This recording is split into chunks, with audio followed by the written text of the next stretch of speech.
Hello friends, I am Yogesh Shalar and you are watching to me on my YouTube channel.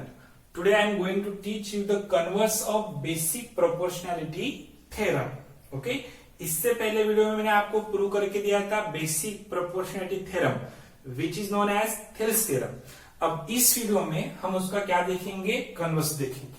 Converse ये basic proportionality theorem के exact उल्टा होगा, बराबर है. जैसे कि हमने वहां पे देखा था, if a line is parallel to the one side of a triangle, it intersect two other sides in a two distinct point, then the sides are divided in the same ratio. ये था हमारा basic proportionality theorem. अब इससे एकदम उल्टा कैसा रहेगा, if वहां पे लाइन पैरेलल बोली थी और साइड शो करनी थी आर इन प्रपोर्शन, यहां पे उल्टा क्या रहेगा, sides are in proportion, then line क्या रहेगी, पैरेलल. तो हमने यहां पे क्या बोला कि if a line divides any two sides of a triangle, if a line divides any two sides of a triangle in the same ratio, then the line is parallel to the क्या बनेगी, third side. बराबर है. तो यहां पे मैंने figure पहले से ड्रॉ करके रखी है. तो ट्रायंगल एबीसी, ये कंस्ट्रक्शन बाद में देखते हैं.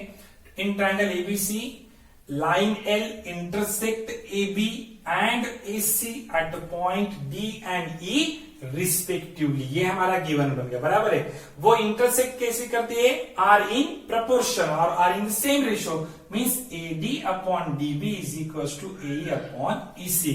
तो मैंने लिखा सच दैट वो कैसे इंटरसेक्ट करती है, such that AD upon DB equal to AE upon EC. अगर वो उन साइड को अगर वो सेम रेशियो में डिवाइड करती हो तो इसका मतलब हमें प्रूव करना है line L is parallel to BC. तो वो प्रूव करना था, इसलिए उसको लिखा टू प्रूव में, to prove line L is parallel to what, BC. Okay. अब प्रूफ में देखो क्या, हमें इसका प्रूफ कॉन्ट्रडिक्शन मेथड से के साथ प्रूव करना है. जैसे हम कॉन्ट्रडिक्शन मेथड यूज करते सेम उसी तरह से उसको यूज करना है. तो यहां पे मुझे प्रूव करना था L is parallel to BC, means D is parallel to BC. तो फर्स्ट में यहां पे अज्यूम करूंगा line L is not parallel to what, BC. तो मैंने यहां पे लिखा let us assume that line L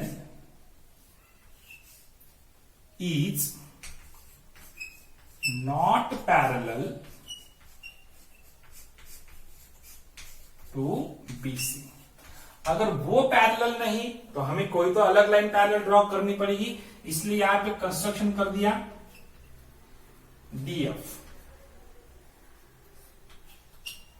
DF is parallel to what, BC. So draw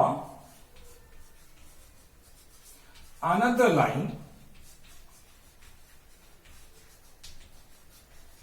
DF parallel to what, BC. तो हमने कल बेसिक प्रोपोर्शनलिटी थ्योरम पढ़ा था, उसमें पढ़ा है कि कोई भी लाइन अगर एक साइड को पैरेलल हो और अदर टू साइड को इंटरसेक्ट कर रहे हैं अदर टू पॉइंट्स में, तो वो उन दोनों साइड को क्या करती है, सेम रेशियो में डिवाइड करती है बीपीटी थ्योरम के हिसाब से. तो मैंने यहां पे बोला DF is a parallel to BC. अगर DF पैरेलल टू BC होगा तो यहाँ पे 100% यूज होगा BPT theorem. So by BPT means what, basic proportionality theorem, या फिर लिख सकते हैं by Thales theorem. Thales theorem के हिसाब से sides are dividing the same ratio, means AD upon DB is equal to what रहेगा, AF upon FC. That is equation number first. तो हमने बीपीटी यूज करके यहां तो ये प्रूव किया कि AD upon DB equals to AF upon FC, but we have AD upon DB is equals to AE upon EC. AD upon DB is equals to AE upon EC. ये तो equation second और ये हमारा given है. Given में हमारे पास है AD upon DB is equal to AE upon EC. तो हमने प्रूव किया AD upon DB equal to AF upon FC. In equation number first and equation number second the LHS of both the equation are same. यहां LHS में AD upon DB आया, यहां LHS में AD upon DB आया। अगर दोनों equation की LHS same हो तो आरएचएस भी क्या रहेगी, सेम रहेगी। इसका मतलब from first and second AF, यहां RHS AF upon FC is equal to AE upon EC। Okay, क्या तो समझ में आया? अब हमने शो कर दिया कि AF upon FC is equal to AE upon EC। So adding 1 on both side, तो हमें मिलेगा AF upon FC plus 1 is equal to AE upon EC plus 1। तो बहुत सारे बच्चों के मन में सवाल होगा, सर एडिंग 1 क्यों कर रहे हैं? अगर हमने यहाँ पे एडिंग 1 किया तो यहाँ पे हमें ये प्रूव हो जाए कि F एंड E वो डिफरेंट नहीं, वो एक ही पॉइंट है, बराबर है। सो एडिंग 1 करने के बाद अगर हमें इसमें 1 ऐड करना हो तो दोनों का डिनोमिनेटर कैसा है, सेम होना चाहिए। तो हम करेंगे cross multiplication. After cross multiplication we get AF plus FC upon FC is equals to AE plus EC upon EC। अगर मैंने AF प्लस FC की एडिशन की तो AF plus FC becomes AC। AC upon FC is equals to AE plus EC। अगर इनकी addition की AE plus EC तो ये भी क्या बन जाएगा अपना AC बन जाएगा। सो AC अपॉन क्या बनेगा, EC। तो AC upon FC, AC upon EC, इसका मतलब FC इज इक्वल टू क्या रहेगा, EC बन जाएगा, बराबर है।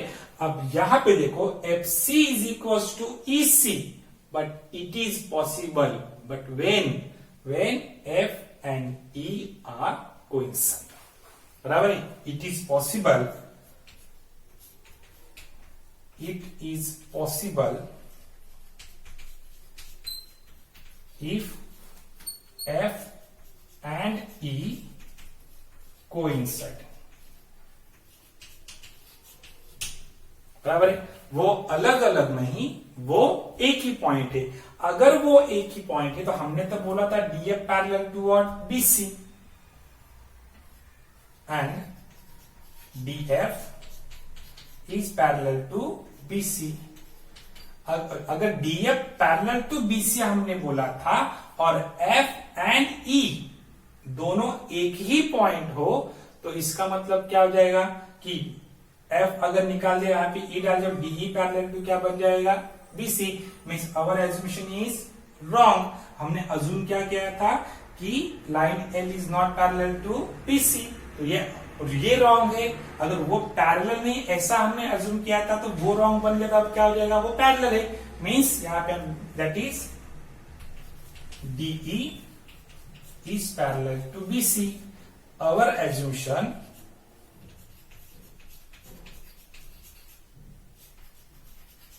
is wrong. हमने अज्यूम किया था कि line L is not parallel to BC, वो रॉन्ग है। इसका मतलब line L is parallel to BC, hence prove.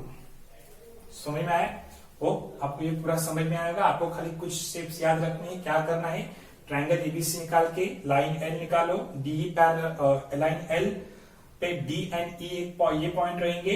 हमें अज्यूम करना पड़ेगा L is not parallel to BC, then draw another line DF parallel to BC using basic proportionality theorem. AD upon GB is equals to AF upon FC, but we have AD upon DB equals to AE upon EC in given, बराबर है। From first and second AD AF upon FC equals to AE upon EC. Adding 1 on both side, then AE is equals to बनेगा AF is equals to FC EC हो जाएगा। So F C is equal to EC बन जाएगा। तो F C equal to EC means F and E are not different, they are coincide, means D is parallel to BC. Okay, hope आपको ये video से समझ में आया होगा। नेक्स्ट वीडियो में हम स्टार्ट करेंगे एक्सरसाइज 6.2। तब तक के लिए गुड बाय।